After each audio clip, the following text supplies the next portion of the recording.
Welcome student. இந்த வீடியோவில் unit 1 forms of government and democracy, இது வந்து அரசாங்கம் மற்றும் மக்களாட்சி, அரசாங்க அமைப்பு மற்றும் மக்களாட்சி. இந்த லெசன் வந்து 9th ஸ்டாண்டர்ட் சோசியலில் சிவிக்ஸ் அப்படிங்கிற தலைப்பில் இருக்குது. இந்த லெசனுடைய புக் ஆன்சர்ஸ் பார்க்கலாம்.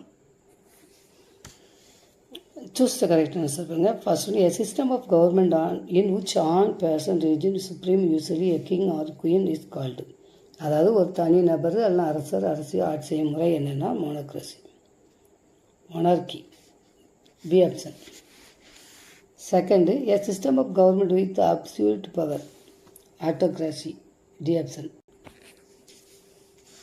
முழு அதிகாரத்துடன் கொண்ட ஒரு அரசாங்க முறை என்னென்னா இது வந்து தனிநபர் ஆட்சி. D option. Third, former Soviet Union is an example for oligarchy. அதாவது முன்னாள் சோவியத் யூனியனுக்கு ஒரு எக்ஸாம்பிள் பார்த்தா சிறுகுழாட்சி. Select the odd one. Fourth one பாருங்க, Washington. Select the odd one. D option.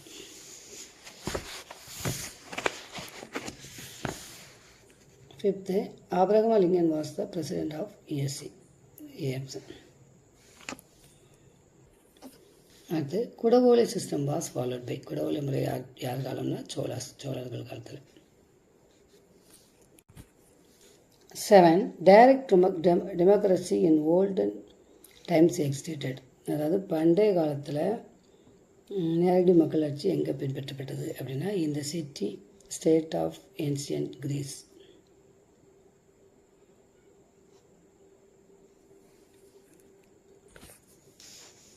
Eighth, from which language was the term democracy derived? எந்த மொழியிலிருந்து டெமோக்ரஸிங்க வார்த்தை வந்தது அப்படின்னா Greek. A option. In democracy the final authority rest with the people. மக்களாட்சி இறுதி அதிகாரம் பெற்றவர் யாருன்னா மக்கள் தான்.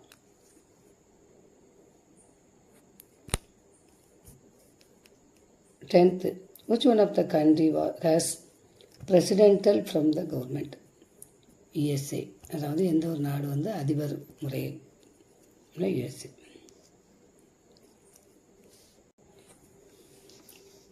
11th, the largest democratic country in the world is. உலகில் மிகப்பெரிய மக்களாட்சி நாடு எதுனா India. B option. Assertion reason. Direct democracy is practised in Switzerland. Reason வந்து people directly participate in decision making. அதாவது நேரடி மக்களாட்சி வந்து சுவிட்சர்லாந்து இருக்குது. மக்கள் வந்து நேரடியாக பார்ட்டிசிபேட் பண்ணதுக்கு முடிவெடுப்பதில் பங்கு பெற்றார்கள். இப்போ இதில் எது சரி அப்படின்னு பார்க்கலாம். ஏ கரெக்டு. 13, அசன் பாருங்கள். India has parliamentary form of democracy. India வந்து நாடாளுமன்ற அரசாங்க முறை பின்பற்றப்படுது இந்தியாவில். காரணம் வந்து இந்தியன் பார்லிமெண்ட் கம்ப்ரைசஸ் 2 ஹவுசஸ், அதாவது 2 சபைகளை உள்ளடக்கியது. அப்போ ஏ இதுதான் நமக்கு ரைட். அடுத்து 4th, 14, the meaning of franchise is. அதாவது வாக்குரிமையின் பொருள் அப்படின்னா ரைட் டு ஓட், வாக்களிக்கும் உரிமை. C option. 15 பாருங்க, த கிராண்ட் ஆஃப் யூனிவர்சல் ஃப்ரான்சிஸ் கிரேச்சஸ். அதாவது அனைவருக்கும் வாக்குரிமை வழங்குவது எது அப்படின்னா சோசியல் ஈக்வாலிட்டி. B option. சமூக சமத்துவம். அடுத்து 16, prime minister of India is appointed by. Prime minister யார் வந்து அப்பாயிண்ட் பண்ணுவாங்கன்னா பிரசிடென்ட், அதாவது குடியரசுத் தலைவர். 17, the president of India can nominate. அதாவது குடியரசுத் தலைவரால் நியமிக்கப்படுவார்கள் யார் அப்படின்னா C option. 12 members to Rajya Sabha. C. 18, the first general elections after independence in India were held in. அதாவது சுதந்திர இந்தியாவின் முதல் எலெக்ஷன் வந்து பொது தேர்தல் நடைபெற்ற ஆண்டு வந்து பி ஆப்ஷன். 1951 to 52. மார்க் பண்ணுங்கள். fill in the blanks.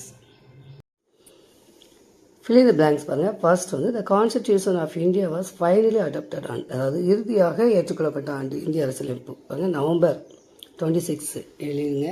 November 26 1949 கோட்டில் எழுதுங்க. Second the two types of democracy are dash and dash, அதாவது இரண்டு வகையான மக்களாட்சி எதெல்லாம் அப்படின்னா டைரக்ட் இன்டைரக்ட். நீங்கள் வந்து டைரக்ட் எழுதணும், இங்கே இன்டைரக்ட் எழுதணும். அடுத்து third and example for direct democracy is, நேரடி மக்களாட்சிக்கு ஒரு எடுத்துக்காட்டு என்ன அப்படின்னா பாருங்கள், நேரடி மக்களாட்சிக்கு எடுத்துக்காட்டு வந்து சுவிட்சர்லாந்து. இதை நீங்கள் இதில் எழுதிருங்க. அடுத்து India has dash form of democracy. பாருங்கள், இந்தியா வந்து எந்த வகையான மக்களாட்சி முறையில் கொண்டுள்ளது அப்படின்னா இன்டைரக்ட். இதில் வந்து நீங்கள் இன்டைரக்ட் எழுதணும். அடுத்து fifth dash was the first prime minister of independent India, அதாவது சுதந்திர இந்தியாவின் முதல் பிரதமர் யார் அப்படின்னா ஜவஹர்லால் நேரு.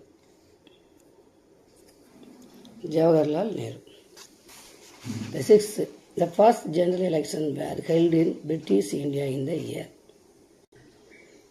அதாவது ஆங்கிலர் ஆட்சி காலத்தில் முதல் பொது தேர்தல் நடந்த ஆண்டு என்ன அப்படின்னா 1920. அடுத்து seventh, the parliament house in India was designed by dash and dash, அதாவது பாராளுமன்ற கட்டிடத்தை வடிவமைத்தவர் யாரெல்லாம் அப்படின்னா எட்வின் லூட்டியன்ஸ், ஹெர்பர்ட் பேக்கர். இதை நீங்கள் இதில் எழுதுங்க. ஆன்சர்னு ஒரு தடவை பார்த்துருங்க. அந்த கோட்டில் நீங்கள் எழுதுங்க. அப்படி எழுதுங்க. நெக்ஸ்ட்டு மேட்ச் ஃபாலோயிங் பாருங்கள். ஆட்டோக்ரஸி, அதாவது தனிநபர் ஆட்சி வந்து நார்த் கொரியா. ரைட் டு ஓட்டு, வாக்குரிமை 18. சாணக்கியா, அர்த்தசாஸ்திரா. தியோக்ரஸி, மத குருமராட்சி, வாடிகன். இந்த மாதிரி மார்க் பண்ணிடுங்க. Next give short answers. First question, give Abraham Lincoln's definition for democracy. Abraham லிங்கனின் மக்களாட்சி வரைகிற என்னன்னு கேட்டிருக்கு. கொஸ்டினோட ஆன்சர் பார்க்கலாம். பேஜ் நம்பர் 239 இருக்குது பாருங்கள்.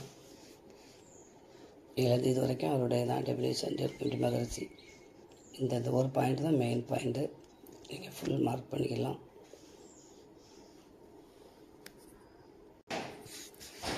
Second question, mention the forms of democracy.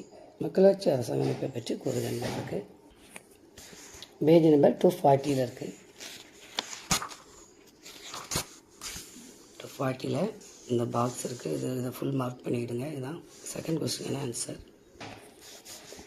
Third question, distinguish between direct and indirect democracy. அதாவது டைரக்ட் நேரடி மக்களாட்சிக்கும் மறைமுக மக்களாட்சிக்கும் உள்ள வேறுபாடு கிடக்கு. 240 241 இருக்குது. 240 பேஜ் நம்பர் 240 பாருங்கள். டைரக்ட் மக்களாட்சி இதிலேருந்து இது அதனுடைய டெஃபினேஷன், இது எக்ஸாம்பிள். அதுமாதிரி இன்டைரக்டுக்கு இது டெஃபினேஷன். 241 இது எக்ஸாம்பிள். நீங்கள் இதிலேருந்து இது வரைக்கும் மார்க் பண்ணி எழுதணும். டேப்லெட் காலம் போட்டு எழுதுங்க. டைரக்ட்டு இன்டைரக்ட்னு போட்டு இந்த மாதிரி கரெக்ட் கோடு போட்டு எழுதுங்க. இது third question answer. Answer detail, what are the challenges to Indian democracy explain. 242 அதாவது மக்களாட்சியில் உள்ள சவால்கள். 242 இதிலேருந்து ஆரம்பிங்க.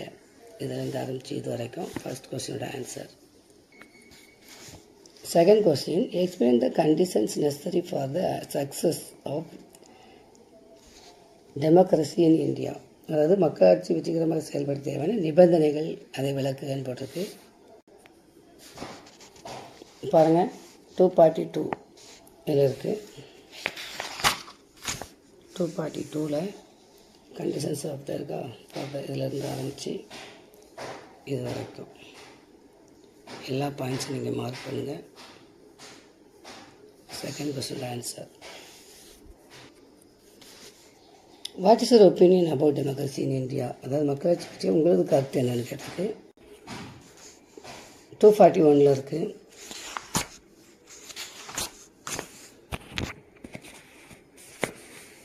241 பாருங்கள், டெமோக்ரஸி இன் இந்தியா இதிலேருந்து ஆரம்பித்து அதே பேஜில் ஓட்டு வரைக்கும் மார்க் பண்ணிவிடுங்க. இது வந்து மக்களாட்சி பற்றி உங்களுடைய ஒப்பீனியன். சரியா? பாருங்கள், ஹார்ட்ஸ் அடுத்து, will you have the right to equality under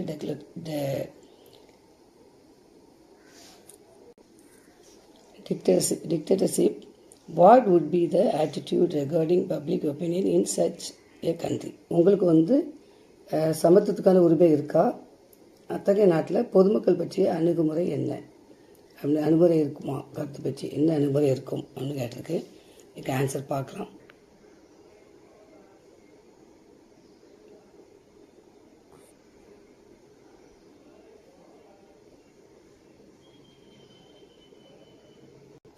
next question பாருங்கள். How does democracy lead to A peaceful and A harmonious life among the citizen explain? அதாவது குடிமக்களின் அமைதியான மற்றும் மகிழ்ச்சியான வாழ்க்கைக்கு மக்களாட்சி வழிவகுக்கிறதா?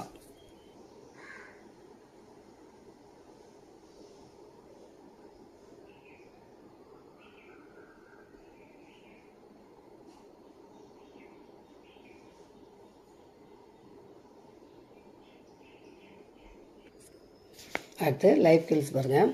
இதில் வந்து நீங்கள் சில நாடுகளை வந்து தேர்ந்தெடுக்கணும். தேர்ந்தெடுத்து அங்கே வந்து எந்த மாதிரி ஆட்சி நடக்கு, கேரக்டர்ஸ், அந்த மாதிரி அவங்களுடைய பண்புகள் என்ன அப்படிங்கிறத நீங்கள் எழுதணும்.